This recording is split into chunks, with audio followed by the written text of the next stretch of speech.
Good morning everyone.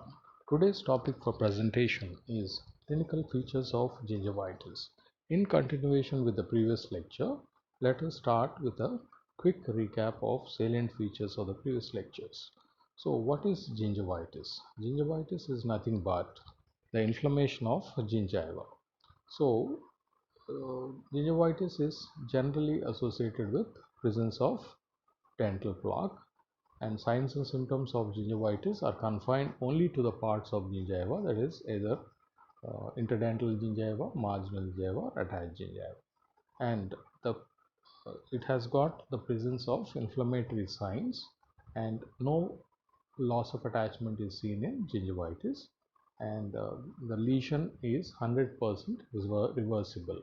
So what does it mean? 100% reversibility of health, that is the complete establishment of health is possible once you eliminate the etiology for gingivitis. So coming to health, in health gential epithelium is attached to the tooth surface, and the neutrophils and macrophages, they migrate through the gential epithelium into the sulcus, and the collagen fibers maintain the form of tissues and helps in attaching the tissue to the tooth surface, and gingival clavicular fluid flows out through the gingival sulcus. So health is maintained by the following factors, that is antimicrobial effects of antibodies, phagocytic function of neutrophils and macrophages, complement activity, and intact epithelial barrier. Epithelial barrier is maintained by gential epithelial attachment and outflow of gingival clavicular fluid, which helps in flushing of the dead cells from the sulcus. So what is the importance of neutrophils? They are inflammatory cells, and they predominant defense cells in the crevice, and they migrate from the vessels into the tissues in response to chemotactic stimuli from the plaque bacteria, and they are considered to be the first line defense mechanism against the plaque bacteria. If PMNs contain the infection, periodontal destruction is less likely. So as you can see in the present picture, the gential epithelium is marked and which is attached to the tooth surface in a normal phenomena, and the patient Schroeder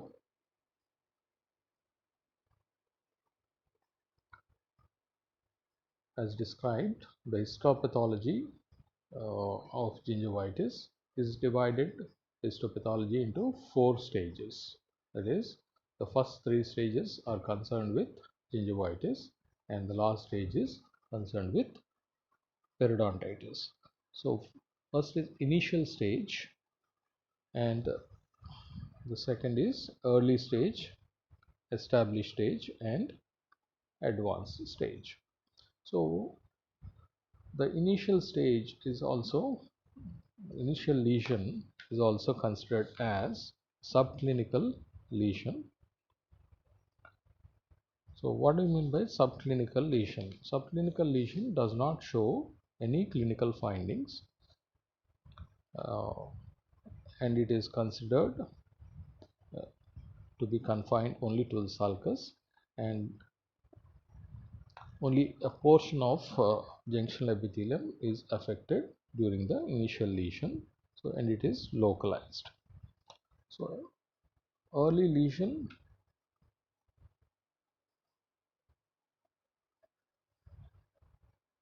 of gingivitis, where the plaque accumulates at the gingival margin.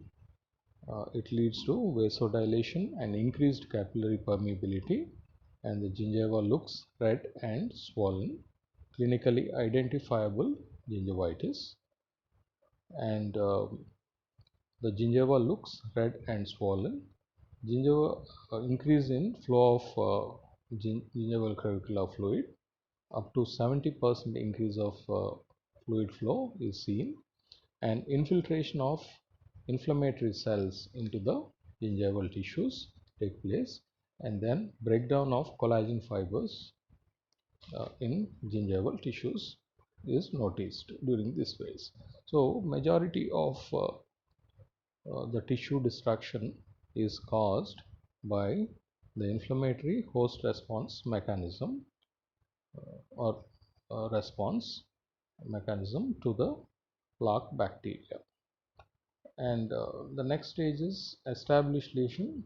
Established lesion, the same cells act, the number of neutrophils increase, plasma cells also contribute for destruction of collagen fibers. Then next stage is advanced lesion, which is a periodontitis, where further destruction takes place and attachment loss is associated with this kind of lesion. So coming to classification of gingivitis, we have based on etiology, it is classified into plaque induced and non-plaque induced, and most commonly plaque induced gingivitis is seen, and based on course and duration they are classified into acute, subacute and chronic. Chronic form of gingivitis is long standing, acute form of gingivitis is short duration and more painful. And based on the anatomical parts of gingiva involved with gingivitis, they are classified as papillary gingivitis, marginal gingivitis and diffuse gingivitis. Diffused is where there is all the parts of gingiva are involved. And based on distribution, they are categorized into localized and generalized. So coming to the features of gingivitis, we have red gingiva, that is because of erythema, swollen edema, shiny, soft, bleeding on probing, sulcus depth are increased, and increased gingival clavicular fluid flow is these are the salient features of gingivitis. So coming to individual feature, so gingival bleeding. So what do you mean by gingival bleeding? So when gingiva is initiated, there will be bleeding which occurs from the sulcus. So which is the first and earliest sign of gingivitis, and which is easily detectable,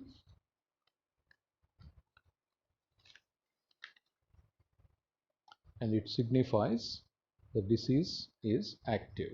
The activity of disease is generally identified by initiating gingival bleeding when you notice gingival bleeding. So chronic inflammation, what will happen? Chronic inflammation, there will be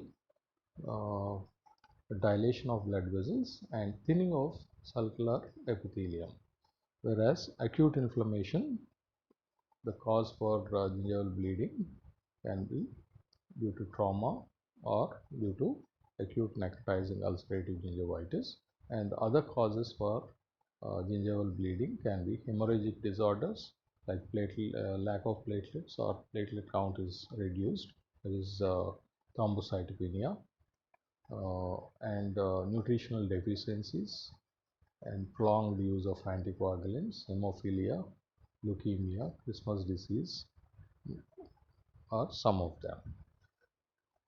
So how do you check gingival bleeding? When you insert the probe into the sulcus, there will be gingival bleeding with a pressure of 20 grams. When you apply, you tend to bleed from the sulcus, right? And patient also generally makes a complaint of bleeding while brushing and getting blood when I spit. These kind of complaints are commonly associated. And next feature is color change. So what happens to the normal color? Normal color is coral pink, and the color change starts, that is initiated, the initiation of color change occurs from the interdental papilla, and then it spreads to marginal gingiva and attached gingiva. It depends on the intensity of inflammation.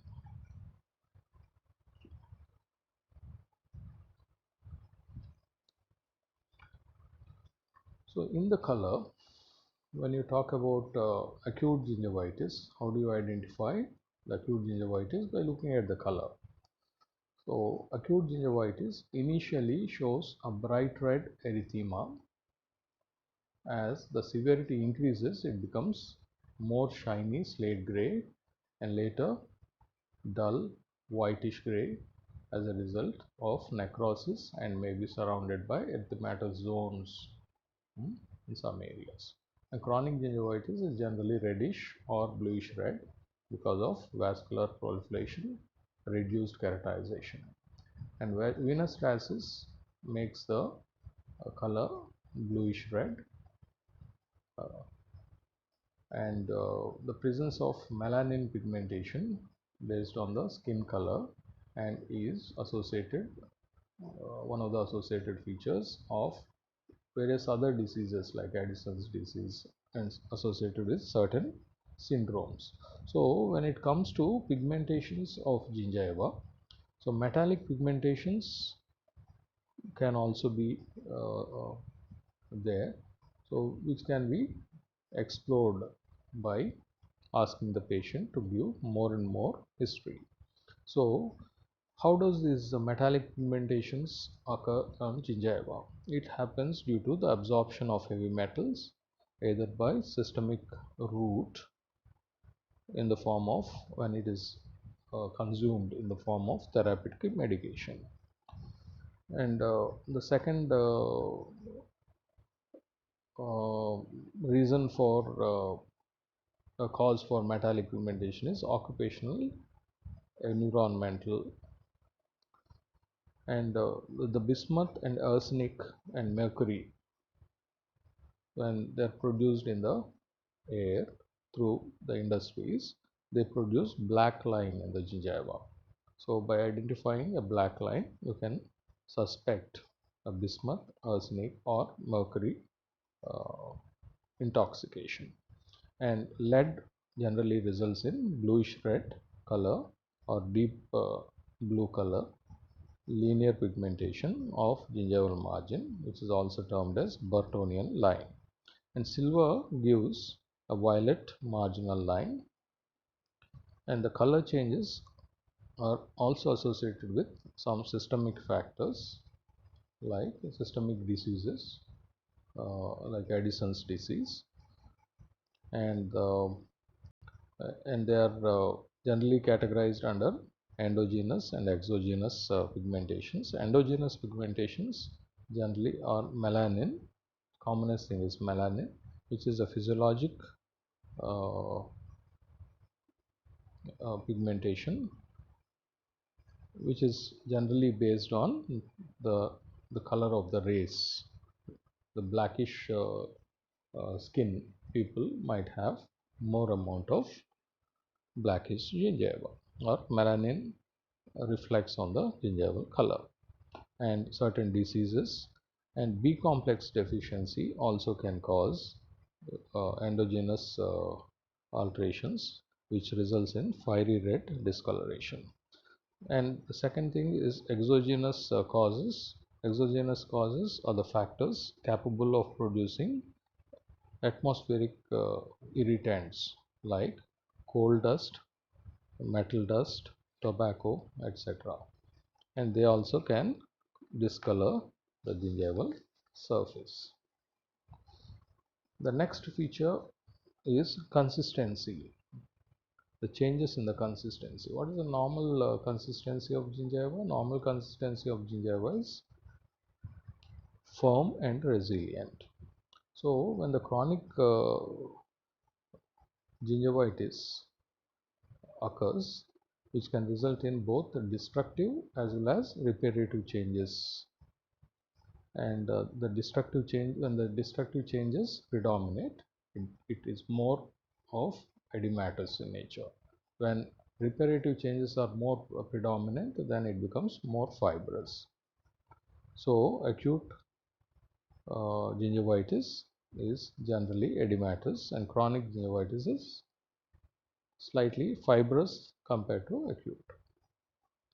And there will be pitting of gingiva. So when like how you examine pitting on the foot, you apply a slightest pressure with a rounded probe onto the gingival surface. You can identify the pitting of gingiva. So in this picture you can see some amount of redness and there is edematousness which is seen, and the discoloration also is reddish discoloration. And next feature is surface texture. So what alterations can surface texture identify? So stippling is the commonest normal feature of gingiva. The form of surface texture is stippling, presence of stippling. What is stippling? Stippling is a indentations of uh, the retipegs, connective tissue retipegs projecting onto the epithelial surface, which makes uh, stippled surface, that is orange peel appearance. How the orange peel appears, it appears like that. So what happens in when it is inflamed? When it is inflamed, it becomes there will be loss of stippling completely. That makes it more smooth and shiny in appearance. Okay. So this happens because of edematous fluids and atrophic epithelium. Okay. So edematous fluids occupy in these indentations and then makes it flat and it appears as smooth and shiny. And long-standing disease, chronic gingivitis, can make it more nodular and more leathery in consistency. And coming to the next feature, that is change in position. So what is the normal position of gingiva? Normal position is at C junction. So when it is apically shifted, it is called a recession. So apical migration of marginal gingiva is termed as gingival recession, which makes it makes the root to get exposed. So in this picture you can see clinically, clearly uh, there is a gingival recession in relation to canine. And in the diagrammatic representation, you can appreciate there are two types of gingival recession, that is visible recession and hidden recessions. So, and it can be localized or generalized. So, what do you mean by hidden recession and visible recession? Visible recession is what you can see above the marginal gingiva. Hidden recession is which is associated with a periodontal pocket.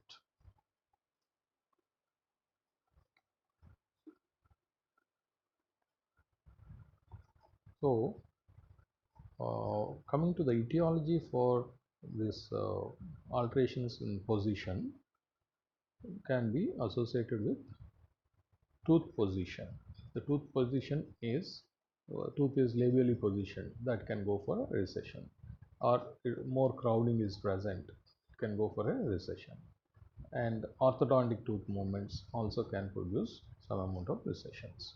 So triggering factors include ablation, that is frictional forces can cause ablation, and periodontal disease. And what is the significance of gingival recession? Change in position. Change in position, more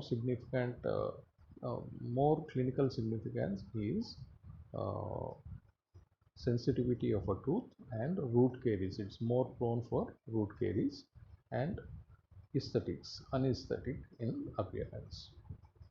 So, but coming to the next feature, that is last feature of gingivitis, that is change in gingival contour.